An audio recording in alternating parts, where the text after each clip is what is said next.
Bonjour à tous, j'espère que vous allez bien. Alors je fais une petite vidéo donc pour vous parler des points à la main, de la couture à la main, donc des différents points qui existent. Je vais vous parler des points que moi personnellement j'utilise le plus souvent. Il y en a énormément, avec énormément de noms et même de noms différents. Donc je vais vous montrer vraiment ceux que j'utilise au quotidien.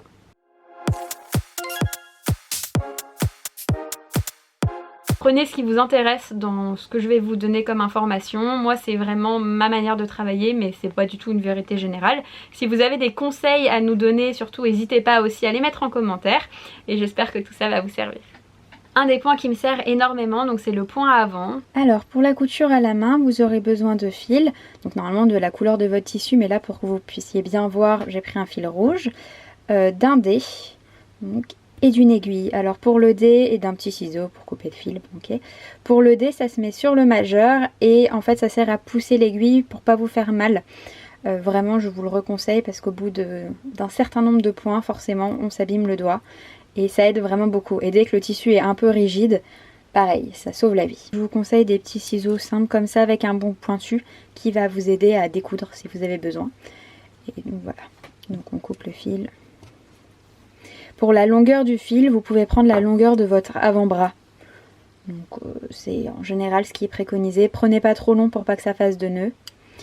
Et trop court parce que vous allez perdre du temps en fait à réenfiler sans fin.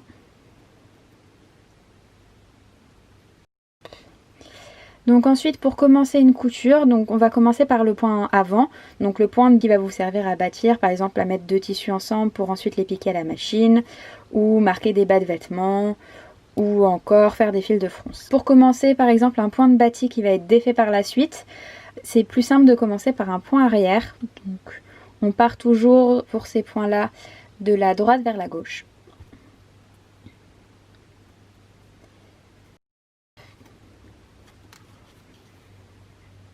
On laisse un peu de fil et on fait un point arrière.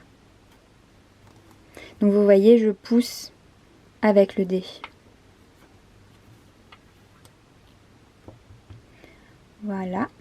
Et ça vous permettra de maintenir le point pendant la couture et ensuite de pouvoir le défaire quand vous aurez fini votre vêtement ou fini votre piqûre. Et ensuite vous faites un point avant. C'est vraiment, on enfile l'aiguille. Tout simplement.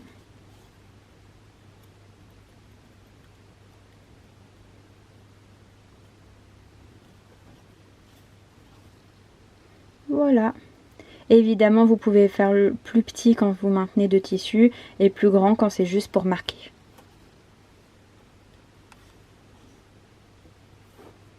Vous avez votre point avant. Et pareil, pour finir le point avant, on fait un petit point arrière. Donc vous voyez, hop.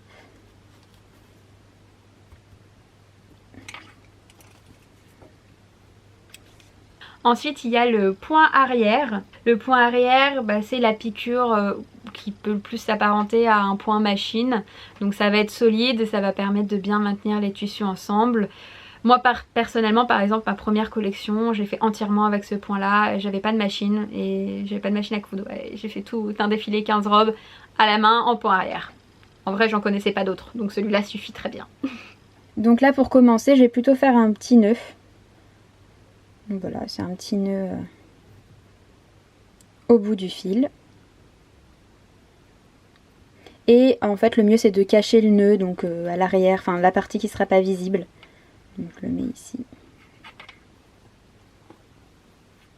Hop.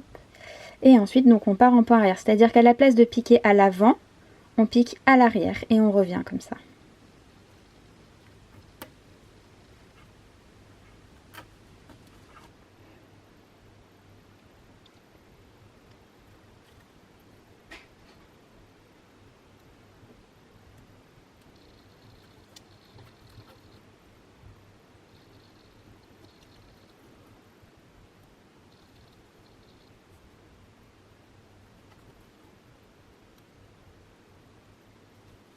Évidemment le jeu c'est de le faire le plus régulier possible.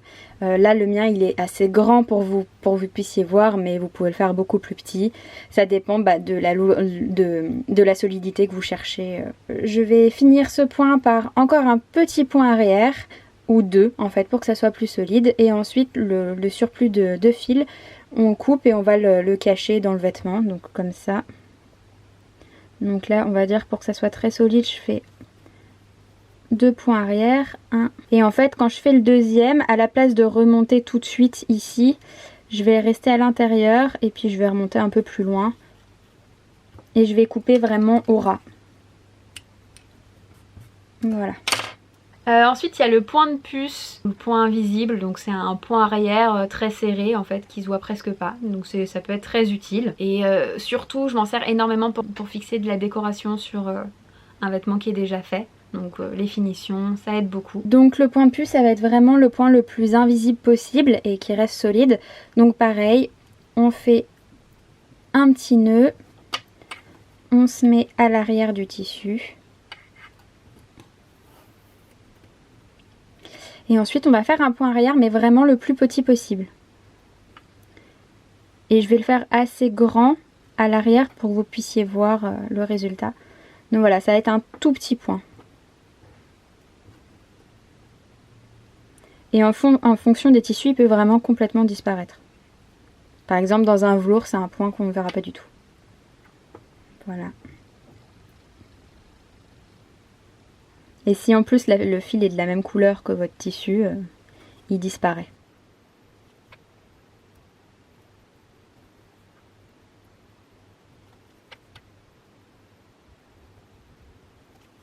Donc, comme vous voyez, ça fait vraiment des tout petits points.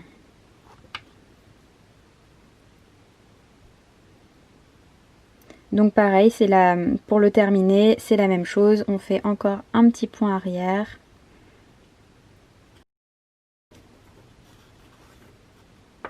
Voilà.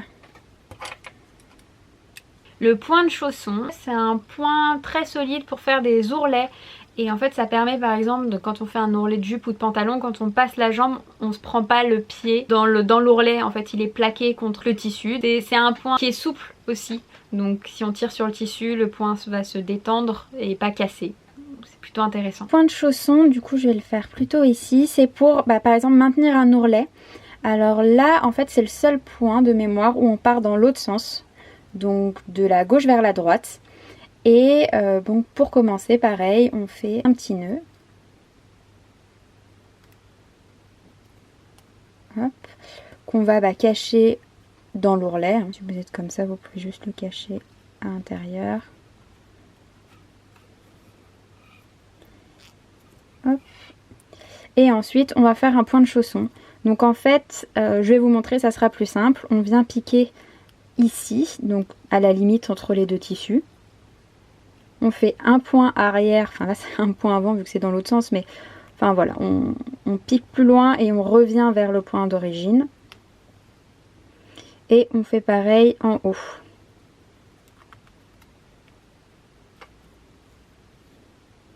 Donc, hop.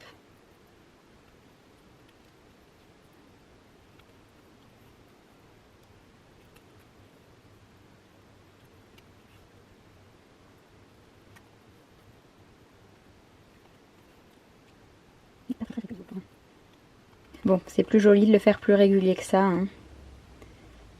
Mais voilà, ça vous donne une bonne idée de à quoi ça ressemble.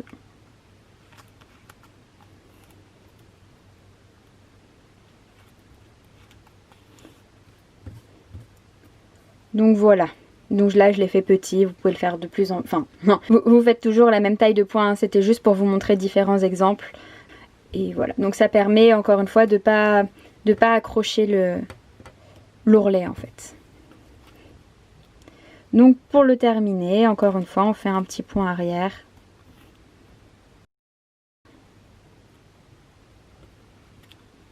J'en fais un et ensuite je vais cacher mon fil. Voilà.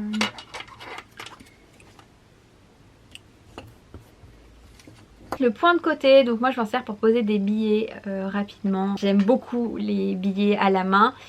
Les finitions main en tout cas, ce qui se fait très peu en vrai, on voit souvent des billets finis à la machine, mais ça se fait à la main, c'est très joli esthétiquement.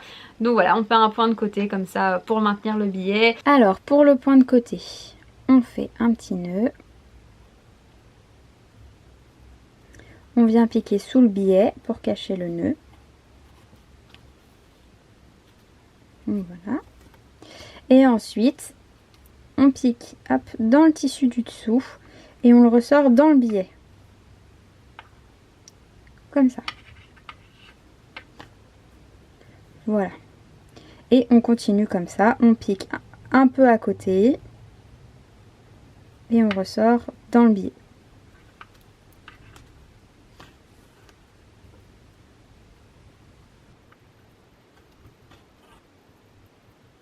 Encore une fois, hein, je vous fais quelque chose d'assez grossier pour que vous puissiez voir, mais vous pouvez faire le point beaucoup plus petit.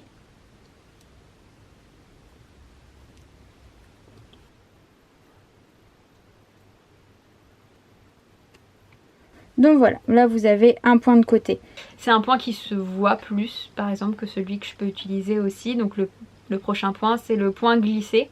Donc pour fixer le billet et que ça se voit ni sur l'endroit ni sur l'envers.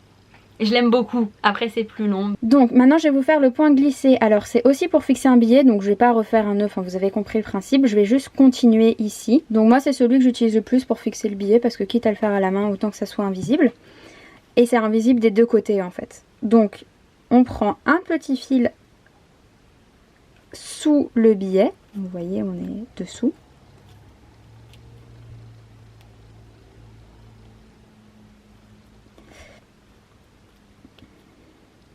Et ensuite, on va se glisser, donc on va au-dessus de là où on a fait notre point et on va se glisser dans le billet.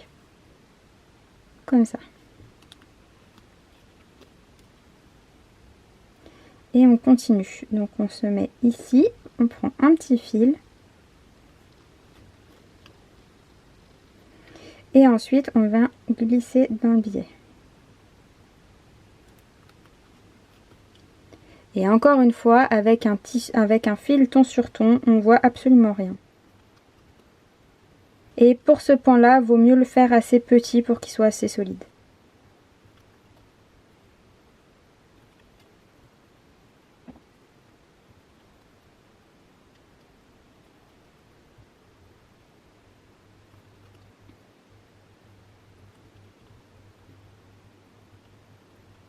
Vous voyez, c'est un point qui est vraiment tout petit.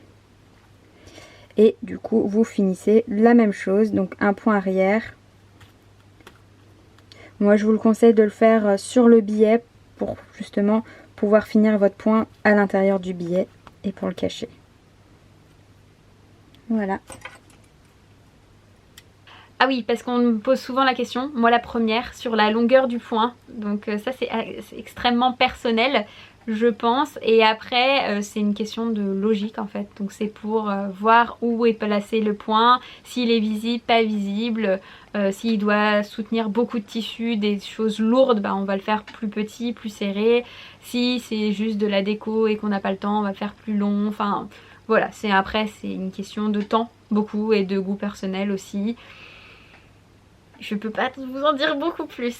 Peut-être que je suis une feignasse et que je fais des grands points. Mais voilà, l'important c'est que ça tienne. Et aussi quand on, par exemple, quand on a un billet ou un corset ou quelque chose comme ça et qu'on veut voir si la taille du point est bien, bah, il suffit de tirer un peu sur le tissu. Et si le tissu se décale trop ou se décale même juste un peu, c'est que le point est trop grand et qu'il faut le raccourcir. Voilà, j'espère que ces petites indications pourra vous aider. Si vous avez d'autres questions sur d'autres techniques, surtout n'hésitez pas à me le mettre en commentaire. Je me ferai un plaisir de vous faire une vidéo là-dessus. Et j'espère à très bientôt. N'hésitez pas à vous abonner, à commenter et à liker la vidéo.